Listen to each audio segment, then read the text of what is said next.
10 finals, 79 FA Cup appearances and 6 winners' medals between them. But for many, the magic of the FA Cup starts in the third round. Guys, you're always the big hitter in the third round. Did you look forward to it? Because there's always a surprise in the third round. No, the FA Cup was that word magical. It was for me, particularly coming over from Ireland as a young kid watching the FA Cup. So to be involved in some of the games, obviously getting to finals and win them, fantastic. But the third round, the excitement. Because straight away you think if you can get a victory in the first round, you're thinking about home draw. With a chance. A chance. You just want a good draw. I remember you just want a good draw. I just loved it simply because the FA Cup when I was younger, it was the ultimate. It was the ultimate tournament. When you used to watch it, people say, 800 million people are watching around the world and it's a great day. It was just my dream to play in the FA Cup. Roy, coming from Ireland, you say there, the FA Cup still had that magic. Oh, yeah, of course. Again, growing up watching the games, especially I was born in 71, watching the games. Obviously, I was remembering more in the 80s. And as a kid, you're looking, going, what would it be like? It must be amazing to play in the FA Cup. Obviously, you must have been the same, right? To imagine trying to play in a final. So, very lucky to have been able to do that. This is why I was really disappointed they took about that long, the Wembley tunnel. You walk up that tunnel, you hear the studs, and then you come out on that grass bit, and then you walked out, and it was like amazing. Magic. Yeah. Magic. Yeah. Well, look, not that you look old enough, but right. Roll back the years, 34 years, the first time you guys met in the FA Cup. That looks like some tackle. It looks like a trademark Roy Keane. Well, I think I got that away from him, and he's just caught me. Yeah, you got it away. Maybe the trailing leg might have caught you. But it was fine because, you could see, I'm ready for it. You could take it. Yeah. You still give it. Yeah. And take it. Ian, given your journey, what was it like playing Roy in these games? Well, the thing is, I'm not even just playing. You didn't remember me, did you? Yes, because don't lie now. What it was is that Steve Coppell was worried about him because at the time, Roy, that's when he was breaking into the box. That's what the main thing we was worried about, who's going to pick him up when he's breaking into the box. But obviously that was the other side of his game, tackling and doing his stuff. But we were really worried about him breaking into the box and scoring. Do you remember how many replays that went to? Was it 3? 2 replays. Two replays after the first game. And maybe one memorable one for you, Roy. A reaction to potentially giving away a bit of a goal? Well, late equaliser? I gave a back pass. Listen, I'll argue all day. I think Mark Crosley, who I really like, is a good guy. He was a bit slow getting back. And Brian Clough. John Salako, wasn't it? Yeah, John Salako scored a brilliant goal. To be fair, he scored, I think it was about maybe... He was way out. He was somewhere out here. Probably around here somewhere. About 50 yards. Yeah, so far out. He put it in. So he punished us. And after the match, Brian Clough, obviously, we had the game won. Yeah. The fact we had to go to a replay down to London, he was fuming with me. And he, punched me in the chest. I don't think they'd get away with that now. But but you know what? I'd take it, and I wouldn't I'd be too harsh judging Brian Clough in it, because he gave me so much good stuff. And sometimes you need kind of lessons, and it was harsh. It was a harsh lesson for me, but I had to take it. And Ian, I'm sure you know, but do you remember your first goals in the FA Cup? For Arsenal? The hat-trick against Yeovil. Yeah, I remember. I'm sure you've seen it enough times. Yeah, but the thing with Yeovil, everybody, all the national papers went up, because remember Yeovil was these giant killers. Yeah. And we at the time, remember we lost the season before, we lost to Wrexham. Yeah.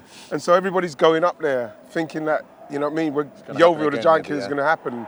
I was really surprised with the amount of space I had in the box. And once you score, and the pitch was big, they weren't kicking us all over the place. It was a lot easier than I thought it was going to be.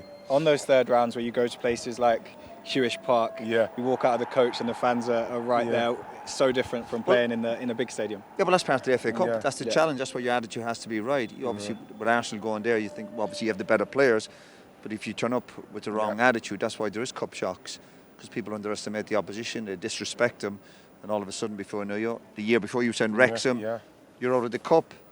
Yeah, you have to have the right mindset. You know, the thing is, you come with the coach at something like Yeovil, they're just pleased to see you because they're seeing you on a Saturday on Match of the Day or something. They're watching you play like in the first division and whatever it was at the time, and then they see you. But when you go on the pitch, like the players themselves know that this is their opportunity. This is what I'll always say to a team in the third round, lower team. This is your opportunity. Don't let it pass you by. Well, look, we've seen Ian's first goals. Roy, first FA Cup goal. I've got to have words with the celebration. That's Norwich, right? It's the quarter final. Do you know what? I got in a bit of trouble after the game for this. Can we talk? Obviously. What's going on with that? That was an Irish somersault. No, I got in trouble after the game for that. Brian Clough went mad at me after the match. For the roly-poly? Yeah, the roly-poly. Well, I call it a bit of a somersault. No, Brian Clough said, "You ever do that again?" He's on about joining the circus. I don't want people doing this. And I did. I just scored the winner, I think, in the quarter final. Oh, Brian it's a Clough good obviously never. good bob look at at that, though, his- isn't it? Look, he would have been pleased with the goal, but afterwards he went mad at me. Absolutely, I remember it. You went to the dressing room after, you think we just got the winning goal. I'd only just come over from Ireland. I'm delighted with myself, and Brian Clough's thinking, no, I'm bringing you back down to earth. It's like a half-committed celebration, isn't it? Yeah, Everyone? listen, but don't be too harsh. I don't like managers who go hard Yeah. on people when they Yeah. celebrate. You can't, especially like the FA Cup. You can't control that feeling, Yeah. you know. It's a tough one to control, you know, the FA Cup.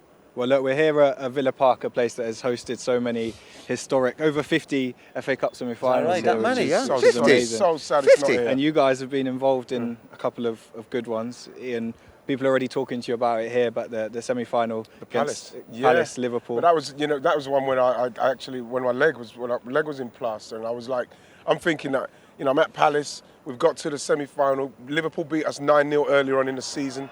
We're coming to play them here at Villa Park, and I wasn't there. I was absolutely devastated, but it was one of the greatest games I've seen live, because Liverpool, like I said, they beat us 9-0.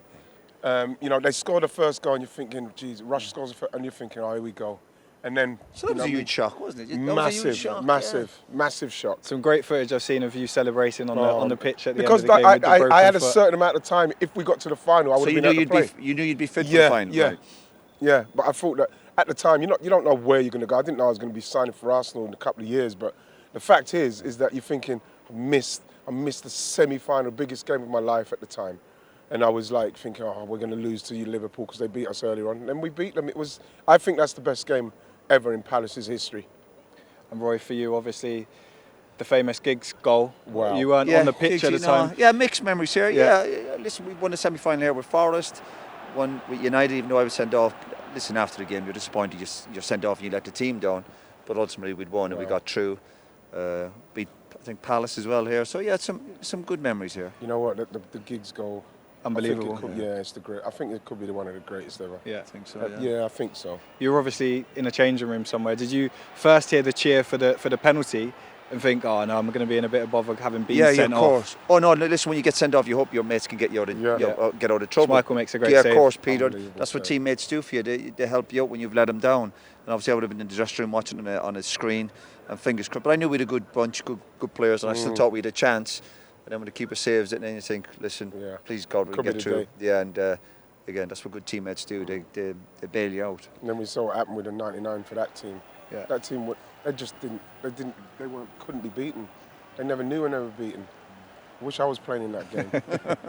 And when you look back at your FA Cup journey, where did the FA Cup moments rank for you guys in your career? Because it does have that extra bit of magic. Can I just say, I think my Palace coming after winning it twice is amazing. But like, I think for Palace, we needed to win that against United. Unfortunately, we lost. But that is my greatest memory. Yeah.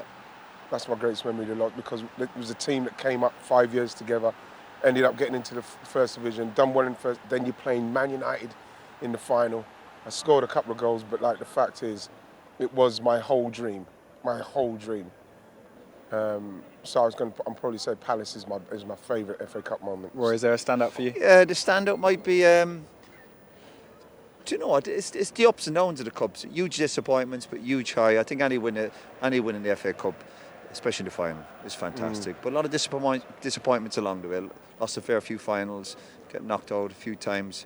Yeah, mixed emotions. But any player who can get to an FA Cup final and win it, it is. It's the best.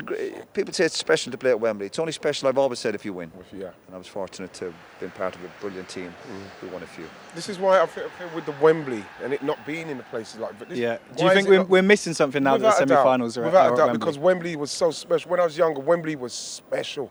Yeah. It was like, oh my gosh, I cannot believe it, Wembley. And you're seeing these players get to Wembley, and then all of a sudden you can get to Wembley in a semi-final. It takes something away from the final. Possibly so, yeah. I think. That's my I'd opinion. agree with that. Yeah. Guys, I enjoyed that. Good little trip down Thank you memory very much, lane. man. And, It's a beautiful fantastic. thing.